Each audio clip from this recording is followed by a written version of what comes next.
wangu urikuona nini? Urikuona mabhebhi kudhara ikoko. Iwe urikuti iwo hauchidana nezvimoko zvemuzimbabwe waitwa sei manje?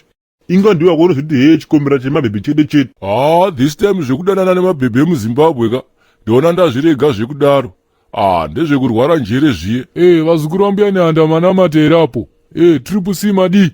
Namba dzenyu hadzipinde asi ndezepapore magetsikani. Wangu ko haungofona kausina kuisa airtime.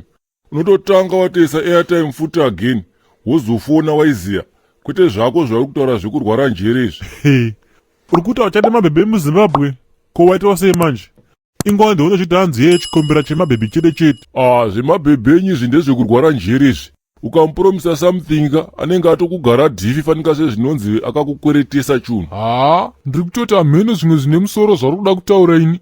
Unodirei mabhebhi kana usina mari? Ona kamudhara muzukuru nde ndichitomufila zvekudaro waibata. But manje nde ndisina hangu zvikwanisiro. But ivo ka vanenge vauda kutodhipisa zvisina basa. Ipapo ka uri right chikombera. Because ka topinda murelationship kuti tipanane rudo waiziya. Kwete kuti hanzi topinda murelationship kuti tipanane mari. Hakuna zvakadaro. Manje makagara muine brain dzakadaroka muchadanana nagogazi venyu apana. Mabhebhi unotofanira kupinda wakasimba homwe. Kana usina marika motosiyira isusu tinayo. Simple. Ona kamudhara handisi kana kutomboda zvekushaudhana newe nhasi. Chimira unzwe kandikulaine. Isusu hatina kana zvikwanisiro. But katinenge tine minzi hobho dzekufonyora nadzo vazukuru takaenda. Haunyepe papo wangu. Toguma takunyepera ka. Tobva takuudza chiro zvaunenge uchida zviro zvawaibata. Then tapedza kukunyepera ka. Tobva tana nombora yedu mbida iyaya. Tobva takusiya wakadaro. Square. Ndizvozvo. Ndosaka kauri kuona kuti nhamba yemasingle mother iri kuwanda mastreet umu. Takatongoona kuti vazukuru vari kuti dhabhura waiziya. Saka tikatongosvikawo totongozvitonge mhene waibata. Wangu ndikasvika ndikaona kuti unoda vane maGD6. Ndosvika ndobva ndakunyepera futi dzemaGD6. Ndikaona kuti unoda zviguno zvekumakumbo. Ndobva ndatongojoina futi crew yoyoyo. Ende andomukudza kuti kote mabhucharika ndotengesa masewo nematumbu euku.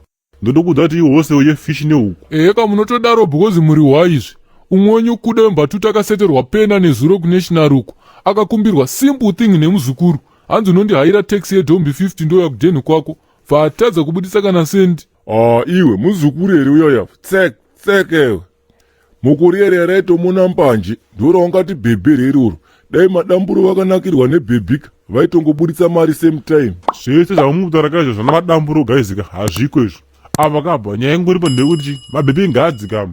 Otherwise ka vachadwa havaende kungomitiswa nekuitiswa chingosiyiwa nemaghetto youth.